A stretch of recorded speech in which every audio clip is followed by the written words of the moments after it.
네, 안녕하세요. 오늘 제3시대 그리스도교 연구소 우리 233차 원래 토론.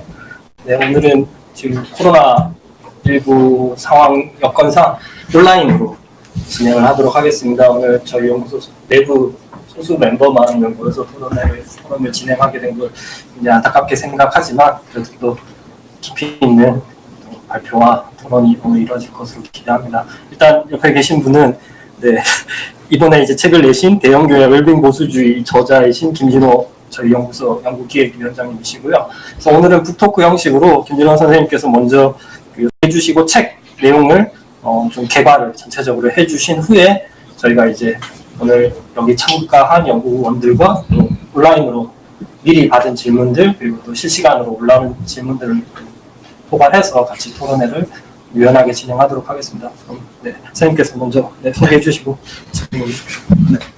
반갑습니다. 김진호입니다. 제가 233차요? 233차 중에 아마 연구소 포럼에서 빠져본 게 10번 이하일 텐데요. 시작할 때부터 제가 했고, 근데 이제 이렇게 뭐라 그래야 되나 온라인으로 한 거는 제 처음입니다. 몇 번 최근에 했었죠. 그때 예. 내가 몇 번 못 와서. 그래서 좀 낯서네요. 여기 어떤 분들이 이 포럼에 참여하시는지 잘 몰라서 연구소에서는 저 배려해 주시느라고 몇 분이 이 자리에 오셨어요. 그래서 제가 아무도 없는 데서 말하지 않을 수 있어서 낯설진 않습니다. 네. 그 마음들 많이 상하셨죠? 뭐 정강훈 목사 사건이 일파만파로 퍼지고 비대면 예배 강행하겠다라는 얘기도 하고 여러 목사들이 또 강행하고 이런 게 이제 교회에서는 어떻게 통용되는지 모르겠지만 시민사회에서는 교회가 아주 극혐의 공간이 되어버렸어요. 이게 교회 안에 있는 사람들은 그 밖에 분위기를 잘 모를 수도 있는데 저는 이제 밖에 분위기를 더 많이 접해요. 뭐 하루에도 기자들이 저한테 전화가 한 5건 이상씩 오거든요. 그 사람들의 그 전화 내용은 뭐 혐오가 그 안에 들어있는 이 교회라는 게 지금 있어도 될 필요 있느냐 우리 사회에서 뭐 이런 생각들 그렇습니다. 그래서 저는 뭐 그 덕에 제 책이 좀 더 팔리는 것 같아서 좋아야 되는지 안 좋아야 되는지 모르겠습니다만 아무튼 그렇습니다. 그 웰빙 대형 교회와 웰빙 보수주의가 올해 나왔지만 원고는 한 2년쯤 전에 마친 원고예요. 1년쯤 됐죠. 만 1년쯤 됐고 그 원고를 이제 이 책 나오기 출판되기 직전에 한 달 정도를 새로 다시 썼어요. 그래서 좀 보완한 정도인데 지금은 또 다시 써야 될 판이에요. 코로나 정강훈 이런 일들이 있어서 근데 아무튼 그렇습니다. 근데 이제 최근에 이제 코로나 사태 이후에 우리를 당혹하게 했었던 두 가지 기독교와 관련된 사건이 있잖아요. 하나가 신천지, 또 하나가 정강훈 사태. 이 둘이 저는 이제 정의 개념이라고 할 수는 없지만 명칭을 붙이기를 하나는 이제 비정치적 열광주의, 또 하나는 정치적 열광주의 이렇게 두 가지로 얘기했어요. 열광주의는 약간 광신도 현상 뭐 이렇게 볼 수도 있는데 이제 신천지를 이만희를 중심으로 보는 것이 아니라 신천지에 참여한 신자들의 종교적 다이내미즘을 어떻게 성격할 것인가 했을 때 여러 가지 성격을 규정할 수 있는 표현이 있겠지만 저는 일단 간단하게 비정치적 열광주의라고 표현했고요. 정강훈 현상을 정치적 열광주의라고 표현했습니다. 이것은 이제 세대주의적 종말론 현상을 가지고라고 할 수 있고요. 근데 이 현상들이 제가 말하는 이제 웰빙 보수주의와 대형교회라는 이제 이런 현상과 맞물려 있다라는 생각이 제 안에 있어요. 그래서 이 책에 사실 보론으로 그런 얘기를 넣었는데 이 책을 읽는 사람들이 그것만 읽는 사람들이 많더라고요. 그게 더 관심이 많은 것 같아요. 그래서 어쨌든 그래서 그 연결고리들을 포괄적으로 말씀을 드리면서 여러분들이 또 그 말씀하실 게 있으면 말하면 거기에 대해서 제가 얘기를 하는 방식으로 진행을 하겠습니다. 제가 한 30분 정도 얘기하라고 그랬는데 벌써 5분쯤 했으니까 한 25분만 할게요. 이제 제가 주목하는 웰빙 보수주의 신앙과 관련해서 주목하는 시기는 90년대 중반입니다. 그러니까 90년대에는 한국 개신교의 급속한 성장세가 이제 멈춰서 이제 성장의 위기를 겪기 시작한 시기예요. 성장의 위기라는 것은 성장을 위해 모든 것을 다 픽스 시켜 놨는데 그것이 이제 성장하지 않음으로 인해서 생기는 문제들이죠. 이를테면 신학생들은 성장을 염두에 두면서 신학생 수가 늘어나는데 졸업한 다음에 갈 데가 없어졌다든가, 그럼 갈 데 없어진 학생들이 이미 학생 때부터 이제 학교 수업에 영향을 미치는 의견들을 보이게 되고 학생들의 관심이 교회 성장에 픽스되어 있다거나 뭐 이런 것이죠. 그래서 인문학으로서의 신학은 사라지고 성장학으로서의 신학만 남아버리는 현상, 뭐 이런 것들이 있는 것이죠. 또 현장 교회에서도 마찬가지 현상들이 이제 성장의 멈춤이라는 것이 가지고 있는 파생적인 문제들이 굉장히 많아요. 근데 90년대에 나타났는데 문제는 이제 교단이나 신학교는 대응하지 않았다라는 거가 문제입니다. 대응 안 했다면 잘못 대응한 것이죠. 근데 어쨌든 간에 그 문제는 이 테마의 핵심은 아니고, 제가 말씀드린 요체는 90년대부터 한국 개신교의 성장세가 멈췄다. 그런데 이제 저는 90년대 중반부터 이 시기 구분을 합니다. 이렇게 시기 구분한 이유는 90년대 전반기는 한국 개신교가 굉장히 낙관에 빠져있던 시기예요. 일단 한국 개신교에서 뭐 1,400만 성도 뭐 이런 말 운운했고, 서양 교회는 텅텅 비지만 한국 교회는 꽉 차 있다. 뭐 한국이 선교 한국으로 한국이 이제 세계 기독교를 수출하는 위치에 있다. 뭐 이런 식의 얘기들이 90년대 전반기를 휩쌌습니다. 이것은 사실 한국 사회 혹은 한국 자본주의의 모습과도 비슷해요. 한국이 OECD에 가입했고 민주화가 이룩되었고 뭐 그래서 자긍심에 꽉 차 있었어요. 시장은 돈이 넘쳐 있었고 다 빚으로 단 돈이었던 걸 우리는 몰랐지만 그게 돈이 넘쳐 있었고 풍요로웠죠. 한국에서 처음으로 문화라는 것이 등장하면서 대중문화가 등장하면서 대중문화를 아주 열광적으로 소비하면서 흥기화하던 뭐 서태지 현상이라든가 이런 이제 어떤 열망에 젖어있던 시기가 90년대 전반기라면, 후반기는 알다시피 IMF가 있잖아요. 그 IMF 직전에 한국 사회에 잇따른 사고가 잇따랐고 비리 사태들이 또 정경유착, 정원유착 이런 사태들이 끊임없이 터져나왔고, 한국 사회는 이제 급속하게 몰락하기 시작하면서 급기야 이제 외환위기 사태를 직면해서 IMF에 의해서 거의 식민 통치되는 경험을 했던 것이죠.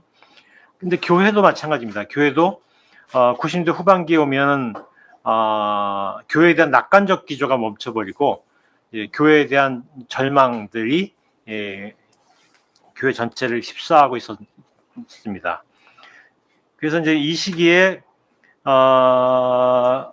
교회 떠돌이 신자들이 이제 대거 나타났다고 보는 건데요. 떠돌이 신자 현상은 사실 한국 사회가 굉장히 유동성이 높은 사회잖아요.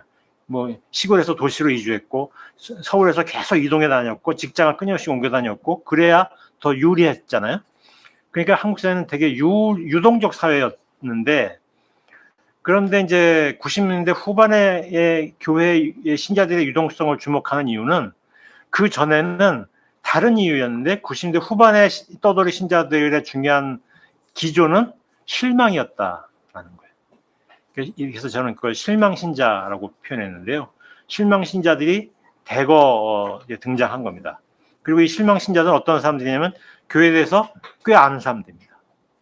교회 경험도 많고 직책도 많이 경험했고 이런 사람들이 실망신자가 된 경우가 많았다라는 것이죠. 그 이전에 그 떠돌이 신자들은 그 이전에 교회에 들어온 신자들은 교회를 꽤 많이 아는 게 아니라 새 신자들이 많았죠. 원체 이제 새 신자 유입이 많았으니까. 근데 이제 실망신자들은 이제 교회를 꽤 많이 아는 사람인데 이들이 떠돌아다니면서 자기가 실망한 교회가 아니라 다른 교회로 대거 정착하는 일이 벌어졌어요. 그래서 교회는 새신자 유입이 별로 없어져서 일종의 양적으로는 거의 멈춰 있는데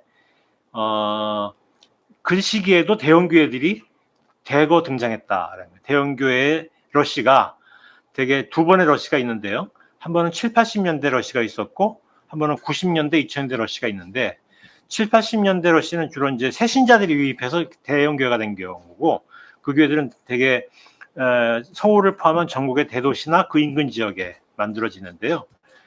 그리고 그 교회들에는 되게 새신자들이고 시골에서 이주한 사람들이 많았기 때문에 가난한 사람들이 꽤 많았었죠. 근데 이제 2000년대와 90년대 후반기에 대형교회로 성장한 교회들은 주로 어느 지역에서 성공하냐면 강남 지역, 강동 지역, 분당 지역에서 성공을 해요. 거의 압도적으로 제가 그걸 강남권이라고 불렀는데 이 강남권에서 등장하고 그 밖에 다른 지역은 목동, 일산에도 일부 등장하고 안산에도 일부 있고 그러지만 전체적으로는 강남권에 집중돼 있다. 그러다 보니까 이제 이 사람들은 실망신자, 재정착한 실망신자들은 교회도 꽤 많이 알아서 교인으로서의 자존성도 굉장히 높은 뿐 아니라 경제적으로도 어느 정도 풍요롭고 그 다음에 사회적 지위도 높고 뭐 이런 사람들이 많았다는 것이죠. 노동으로서의 성격도 되게 이제 뭐 화이트 칼라 노동자나 전문직 노동자가 많고 뭐 이런 일들이 벌어졌습니다. 그래서 이제 90년대 후반기에 한국 개신교는 이른바 성공한 교회들은 계층 이동을 하는 거예요. 그런데 이제 성공한 교회들이 있는데 반면에 사이즈는 안 커졌는데 개신교의 사이즈는 안 커졌는데 그 특정 교회들로 신자들이 몰려들었다는 얘기는 다른 교회들은 점점 위축됐다는 뜻이잖아요. 그래서 한국 교회는 이제 성공한 교회들을 따라하기, 그러니까 이제 붐을 이뤘죠.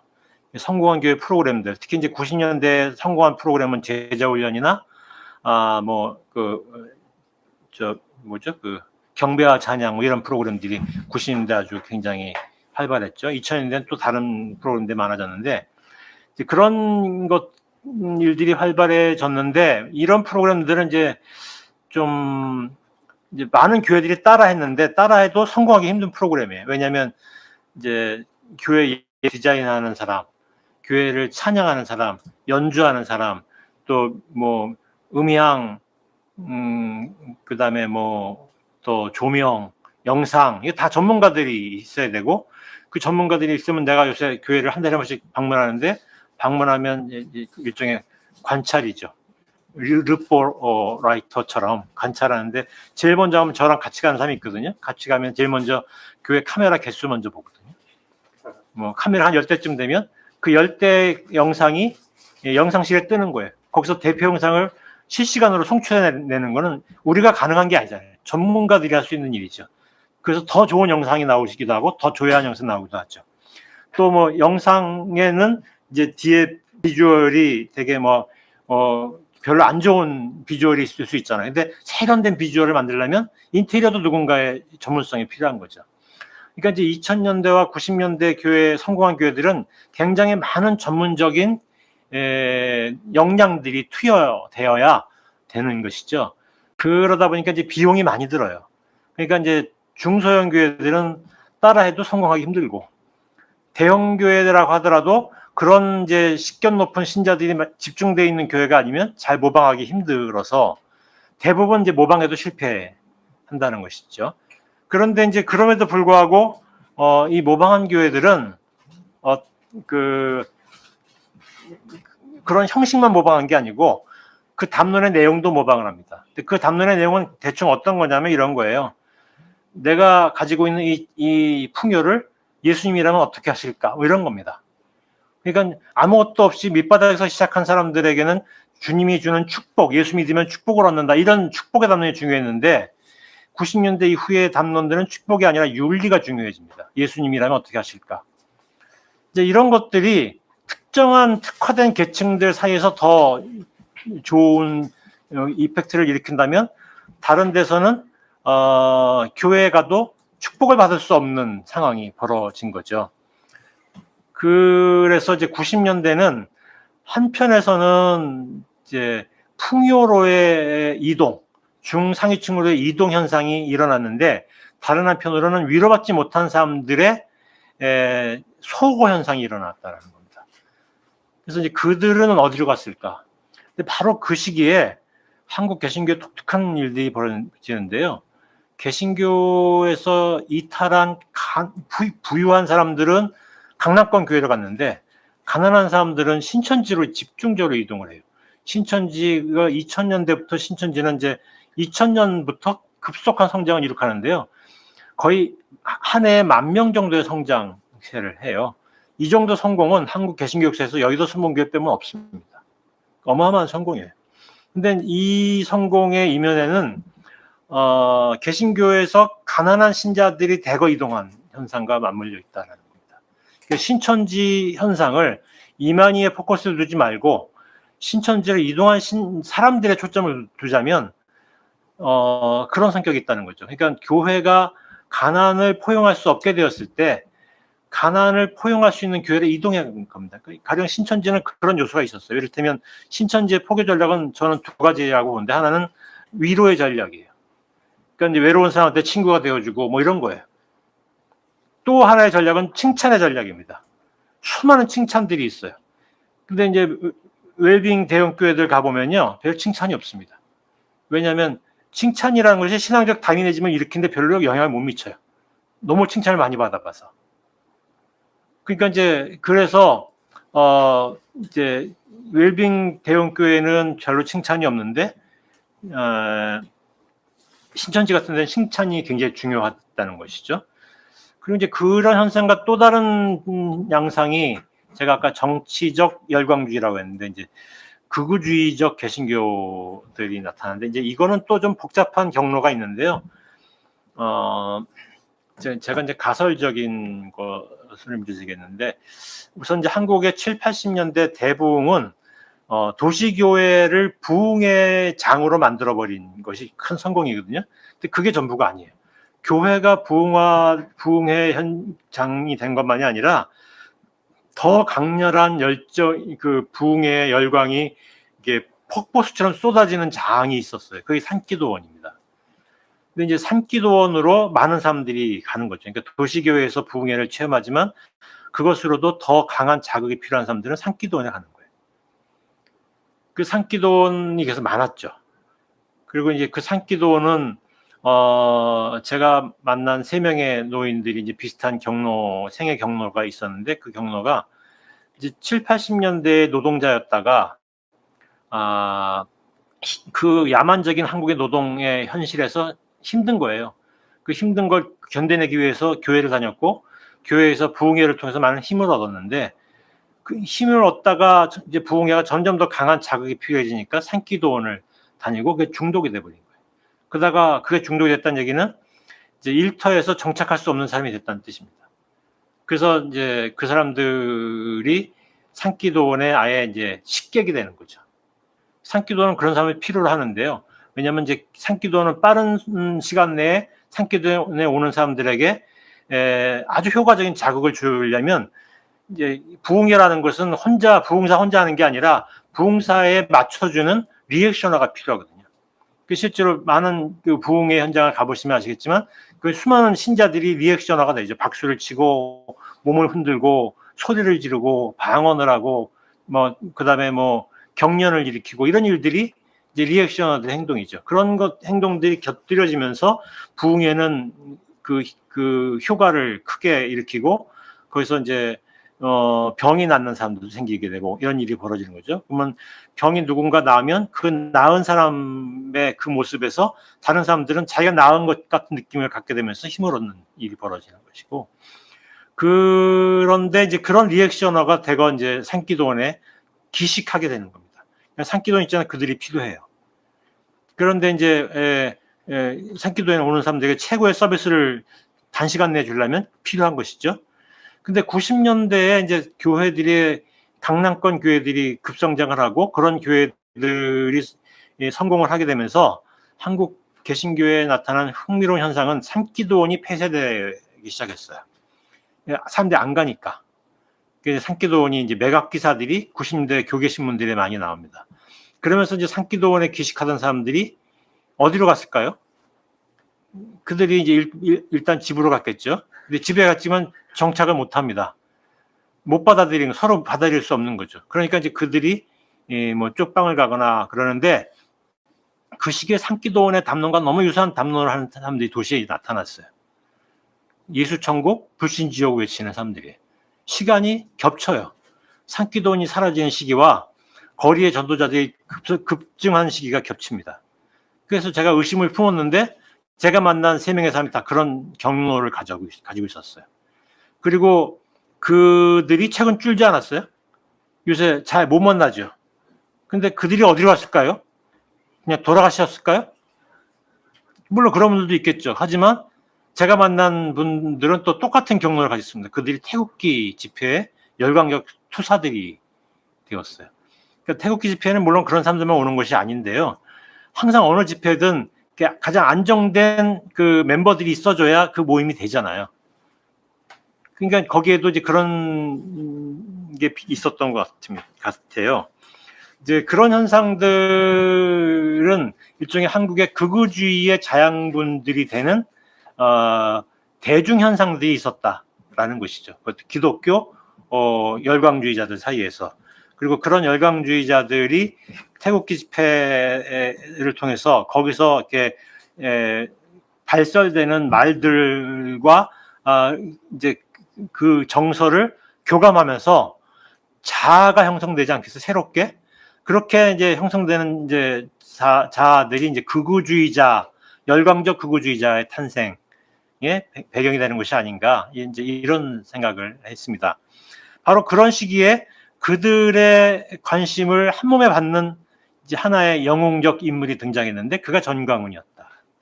전광훈 목사의 이제 성장기도 이제 이분이 98년도에 청교도 영성 훈련원을 통해서 급성장하잖아요.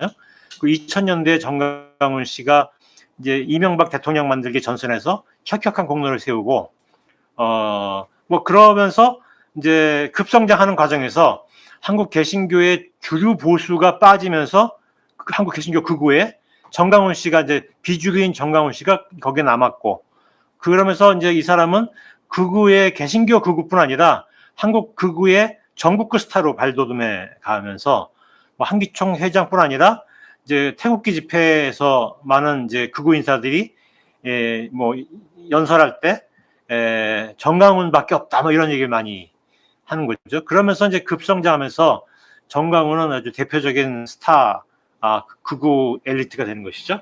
그러면서 이제 사랑제일교회는 사랑제일교회 신자들뿐 아니라 개신교의 뭐 열정적 신자가 아닌 사람도 사랑교회의 어떤 멤버십을 갖게 되거나 연결망을 갖게 되거나 이렇게 되는 현상이 벌어져서 사랑교회도 이제 메가 처치에 진입하게 된 것이죠. 이런 일들이 벌어졌다는 거예요. 그러니까 이제 저는 웰빙 대형교회, 웰빙 보수적 신앙으로 무장한 대형교회와 신천지 현상과 전광훈 현상은 서로 맞물려 있다라는 게 이제 이 책의 한 요지인데, 이 책의 사실 보론의 요지고요. 이 책의 중심 요지는 한국 사회에서 몇 분 됐나요?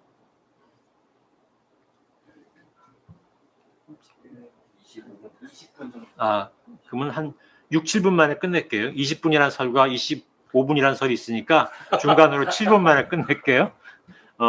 그러니까 이제 그 한국 사회에서 웰빙이라는 담론이 상륙한 것은 2000년대 초에 그 외국의 잡지가 한국에서 발간되는 거 있잖아요. 그런 잡지에서 소개됐는데 아주 빠른 속도로 정착을 해요. 저는 그것은 그 잡지의 성공이 아니라, 그 잡지 성공이지만 그 잡지가 웰빙 담론을 유포시킨, 웰빙 현상을 유포시킨 장본인이 아니라 이미 웰빙 현상이 있었는데, 그 웰빙 현상이 이름을 얻지 못한 채로 떠돌다가 이름을 얻게 된 현상이라고 보거든요. 그럼 그 이름을 얻지 못하고 떠도는 그 현상은 언제부터 있었느냐? 저는 이제 90년대 후반이라고 봅니다. 왜냐하면 90년대 한국 사회에 이제 대중문화가 굉장히 활성화되고 또 그 시기에 한국 사회에는 이제 물신주의가 엄청나게 확대돼요. 그래서 뭐 여러분들 중에 연세가 좀 드신 분들은 기억하겠지만 심지어 TV에서 광고에서 어떤 말을 유포시켰냐면 인사말로 부자 되세요라는 게 인사말이. 이게 뭐 찌질게 가난한 사람들 사이에서 부자 되세요가 아니고 90년대에 이제 한국 사회에서 역사상 처음으로 풍요가 막 들어앉을 무렵에 부자 되세요가 인사말이 됐어요. 그 무렵에 TV에 많은 프로그램들이 재벌들의 삶을 엿보기 하는 프로그램들이 나와요. 수많은 드라마에 이제 재벌들이 상투적으로 등장을 합니다. 이제 한국 사회는 이렇게 이제 그 재벌들을 들여다보는데 그 재벌들은 드라마에 재현된 재벌들을 예외 없이 다 세습하잖아요. 그리고 그 재벌가의 드라마에 나온 재벌들은 다 재벌가의 재산 싸움이 소재잖아요. 이건 좀 이렇게 약간 이렇게 부유함, 풍요로움이 얼마나 추하게 드러나는지를 보여주는 현상들이 막 나타나는데 그걸 사람들이 추하다고 본 게 아니라 선망했던 것이죠. 그런데 이제 90년대 후반기에 한국 사회가 이제 희망이 절망의 나락으로 바뀌던 시기에 이 풍요의 담론이 그 내부에서 성찰하는 담론이 나타나기 시작을 해요. 그래서 이제 일종의 검약한 소비, 이 정직한 윤리, 뭐 그래서 풍요 계층에서 사이에서 윤리가 많이 퍼져나가는 것이죠. 이런 현상들이 벌어질 무렵에 날 때부터 이제 금숟가락이었었던 사람들이 그래서 날 때부터 다른 사람의 밥그릇을 넘실 눈길을 주지 않아도 됐던 사람들이 내가 가지고 있는 것을 누구에게 줘도 큰 데미지를 입지 않는 사람들이 자기의 풍요를 성취하기 시작을 한 거죠. 멋진 현상입니다. 그래서 이제 나이스한 부자들이 나오기 시작을 했고요. 그 시기에 이제 그 사회적 착함이라는 말들이 이제 사회에서 통용되기 시작했어요. 그러니까 이 부유한 아이들은 착하고 가난한 아이들은 뭔가 악바리들이고 남의 것을 막 이 수단 방법 가리지 않고 뺏으려고 하고 막 이런 일들이 계층적 현상으로 나타났다라는 담론들이 퍼져나간 것이죠. 물론 특정한 사례들을 과장한 해석들이지만 그런 것들이 퍼져나가는 현상이 있었다는 거예요. 그래서 이제 그런 시기에 90년대에 이제 풍요에 대한 성찰 담론이 나왔고 그것이 이제 나는 웰빙 현상으로 정착해 갔다고 봅니다. 웰빙이라는 이름을 얻으면서. 근데 그 웰빙이 한국에서 보면 보수주의와 더 잘 결합되고 웰빙은 진보와 덜 잘 결합돼요. 우선 웰빙은 풍요와 더 잘 결합하고 웰빙은 가난과 잘 결합되기 힘들거든요. 가난한 사람들이 웰빙적 삶을 살기 어렵잖아요. 근데 풍요로운 사람들은 웰빙적 삶의 선택은 훨씬 쉬워요. 근데 그 사람들이 이른바 강남 좌파보다는 강남 우파가 더 많은 현상이 나타난 이유는 웰빙 보수주의가 이제 저는 한국 사회에서 정착된 주요 장소가 교회이기 때문이라고 봅니다.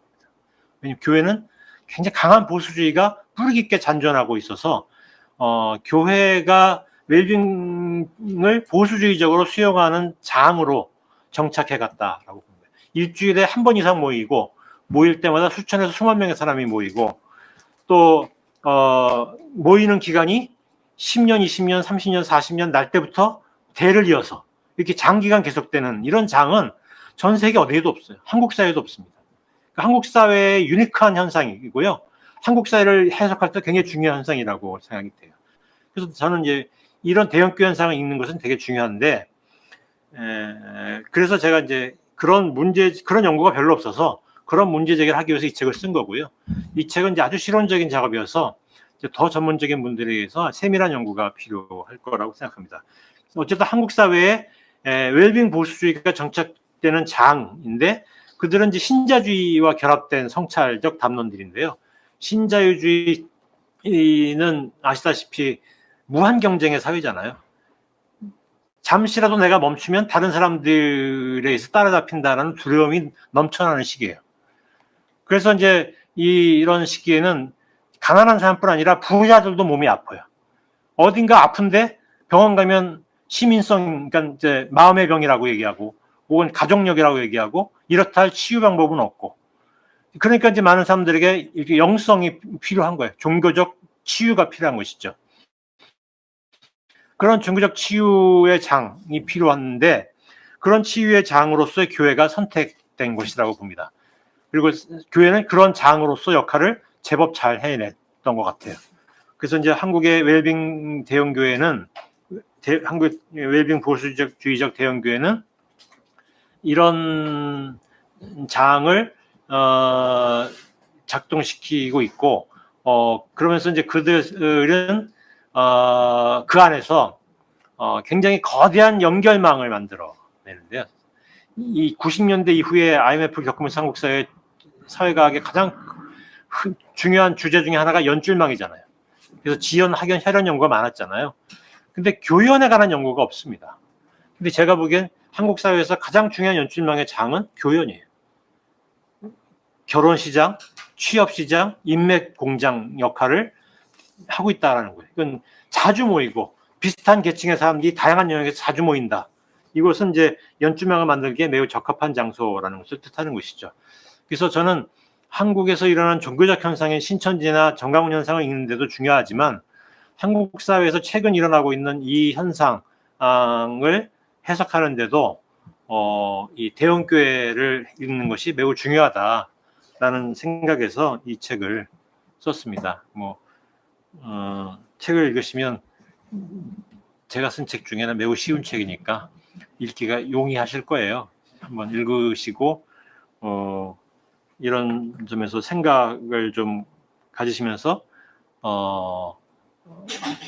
자기가 속해 있는 장을 한번 바라보고, 또 연구하시는 분들은 그런 연구들을 좀 더 심화된 연구들을 진척해 주시면 한국 사회의 변화를 우리가 모색하면서 지식을 구성해 갈 때 매우 중요한 실마리가 되지 않을까라고 생각이 들었습니다. 마치겠습니다.